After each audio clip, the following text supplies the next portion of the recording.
everyone, I'm hoping you're having a great day. Today I'm working on another scrap project, and what I've got is I've got 9 strips that are 1.5 inches wide, and they are a minimum of 10 inches long. And then I have another 9 that I figure will pair nicely with these. So what I'm going to do is I'm going to stitch them together in pairs with a 1/4 inch seam. So we have that one like that,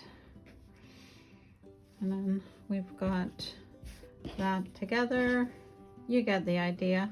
So let me go ahead and do that, and I'll be right back. So now that I have these strips all paired up, what I'm going to do is I'm going to press them all the same direction. So I will press them all towards my color. You could mix these up. I just had these strips left over from a scrap bag that I received, so this is why I'm doing it this way. Work whatever fabric you have and do what makes you feel good. So I'm just gonna go and press these open, and then I'll be right back. So now that these are all pressed open, what I'm going to do is what you call subcut them into 2.5 inch widths, and that will make each open group a 2.5 inch block. Out of each length you should be able to get 4. So I'm going to go ahead and do that, and then I'll be right back. So now that we have these all subcut, we're going to make another block.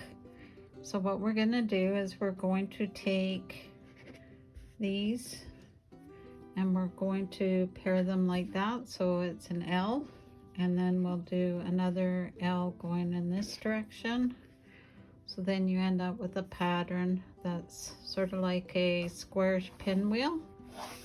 Okay, a design choice. You can keep these with all the same background, or what I'm going to do is I'm actually going to mix these up and have 4 different ones in each, just because I want it to have more of a scrappy look based on what the design's going to be.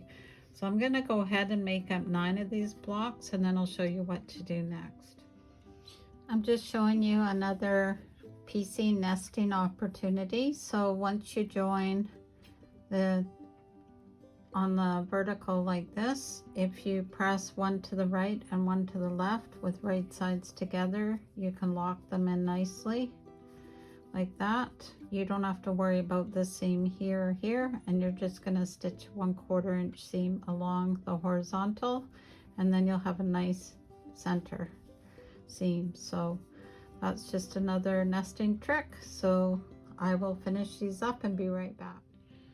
So I have these center blocks all done. There's 9 of them.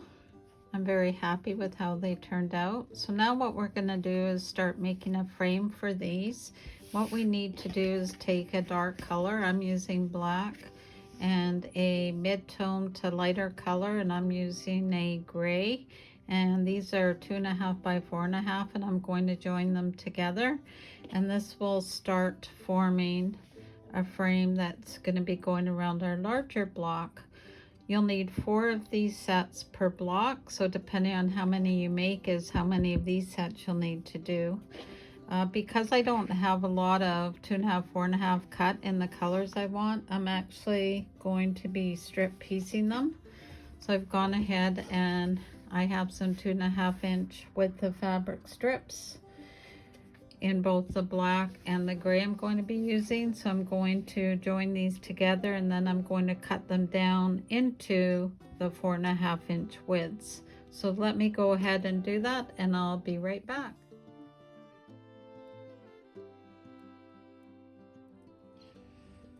Next up, we need to build the last component of this block. So what we need to do is make some 4 patches, and we need to make 40 of them to be exact. There's 3 ways you can go about doing this. You can take a collection of 2.5 inch squares and sew them in groups like that, which is a good way to practice your string piecing. So what you do is you would sew them in groups, or in pairs, sorry, with 1/4 inch vertically.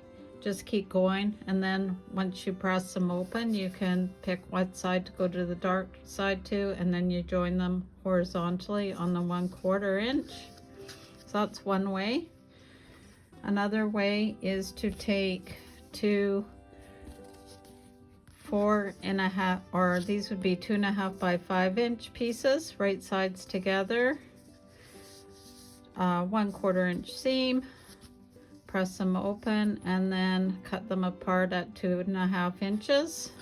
So that's your second method. And the third would be to string piece, where you take longer lengths of 2.5 inches and then you subcut them down to 2.5 inches wide, which is what I've done here. So I had one of kind of the peachy color, one of the green, and then now what I'm going to do is I'm going to join them together like this with a 1/4 inch seam. I'll do that 40 times, and then I'll have my 40 patches. The benefit of this is you get to take advantage of the nesting of the seams again, because you've pressed to the color side, and it just makes them easier to run through the sewing machine in sets, one after the other. So I'll go take care of that, and then I'll show you how we put all of what we've been doing together. So next up, we're going to start creating our 9 big blocks. So what you need to do is take the center, which are these 4 little blocks that we're sewn together, and we're going to put a rail on either side with the darker facing to the inside. So let me go ahead and I will do all 9, and then I'll be right back. So I have the left hand side done. Now I'm going to do the right hand, so that won't take very long, and then I'll be right back to show you the next step. Next up is we're going to do 2 rows that look like this. If you've mixed up the colors on your 4 patches, the orientation of the colors do not matter, but because I'm using the same 2 colors for each, I want to keep the green in the lower right hand corner every time I sew them. So I don't know if I mentioned that this is an on point quilt, so I'm going to be working from the outside edge rows to the inside. So this will be row 1, so the dark part will be facing towards the right, and this will be row 11, so this dark rail would be facing to the left. So let me go ahead, I'll join these together and these together and press them, and then we'll start working on rows 2 and 10.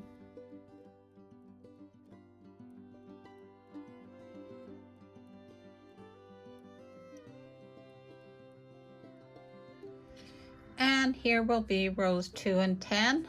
So again, taking a 4 patch on either end, and now we're going to join it with one of our center blocks that has the 2 rails on either side. So we'll do that 2 times, and those again are rows 2 and 10. Next up are rows 3 and 9, and what we're taking is a 4 patch, a rail with the dark facing to the center, another 4 patch, another rail with the dark facing to the outside, another 4 patch, another rail with the dark facing to the inside, and then another 4 patch. And we will be making 2 of those, and that'll make 3 and 9. So rows 4 and 8 are almost identical. So what you will do, you'll start with the 4 patch, then you'll have one of the units we've already joined together, another 4 patch, another unit, and then we finish up with a 4 patch. And again, we're making sure our darker is facing down to the lower left hand corner. So I will join these together and I'll be right back. So rows 5 and 7 come up next. These ones are quite long, and again we're alternating. I'm not showing you each block. Any of the colors you can assume are the 4 patch, and I'm just showing you again that my green is facing to the lower left, and then in between are the rails, and they alternate, so facing in and then up, down, and then the opposite for the row 7. Same idea though, with the 4 patch and then up, 4 patch down, 4 patch up, 4 patch down, 4 patch up, 4 patch. I'll take a picture when they're all done and show you what it looks like. So rows 5 and 7 are now together. So this is 5, so it's down and up, down, up, down. And then for 7, it's opposite. So it starts with an up, and then continues in that rhythm of up and down. We're always ending and starting with a 4 patch. So I will be right back to show you row 6. So row 6 is actually the center for this design. And what I've done is I've just laid this out for you, showing that you're going to have 3 sections that all end up being joined together. So you have a 4 patch with one of our other previously pieced units, and then you'll join those together, then you'll join these and you'll add them to the back of this one. The same here is another 4 patch and another pre-assembled section, and that will end up here, and then we're going to end it with another 4 patch. You know you've got it all in the right order when all of the greens or darkers are all facing in the lower left hand corner. So let me go ahead and do that and I'll be right back. So now I'm joining all the rows together. I've started with 6, which is the longest one and which acts as our center. And I'm doing that because I want to use it as a benchmark for how I'm pressing my seams. So I'm going to work from the center out. So this is 7 here. You'll notice that the beginning is staggered by 1 block, and that's because once we're done, we're going to be squaring it up like this. If that bothers you, you can certainly add another square here to make it easier to handle. That's totally your choice. So I'm going to carry on and join the rest of the rows together, and then I'll be back once that's all done. So this is how I envisioned this quilt looking with a black border, and see how it's trimmed on the edges. I'm thinking that I want to push it out a little bit. And what I mean by that would be to take the borders off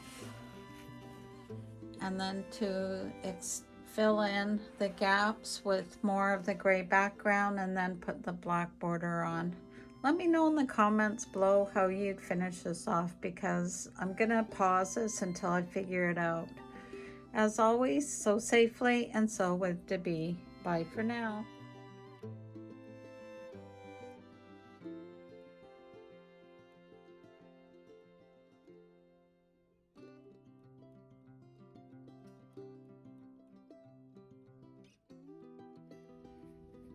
To make the cornerstones, we need 4 of them, and what we're going to do is we're going to cut the background that we choose. In my case, I'm using black at 3 3/4 inches square, and then you're going to cut once diagonally. So that's from corner to corner,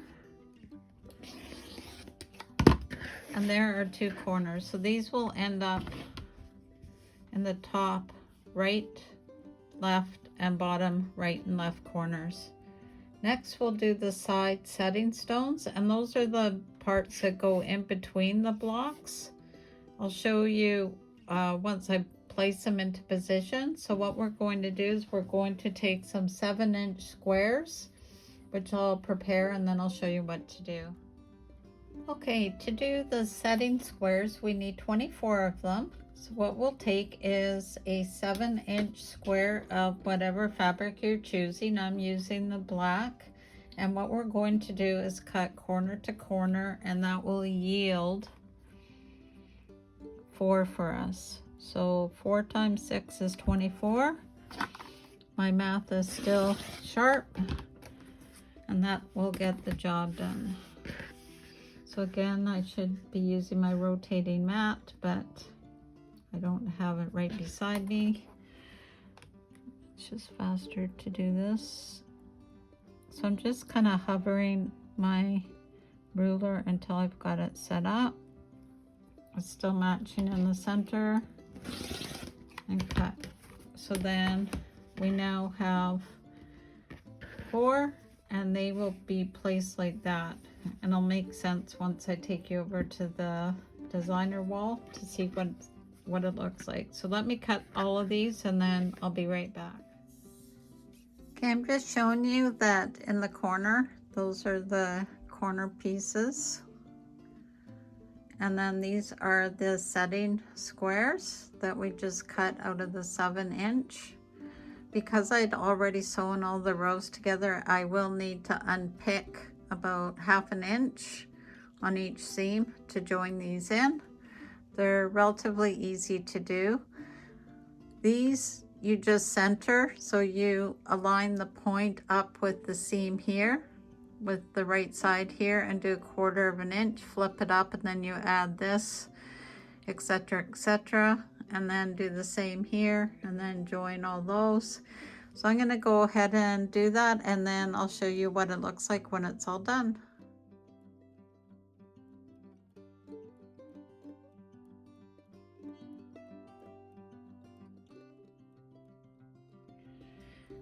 I'm just showing you, I have one side of the set squares done, and now I'm about to do one of the corners.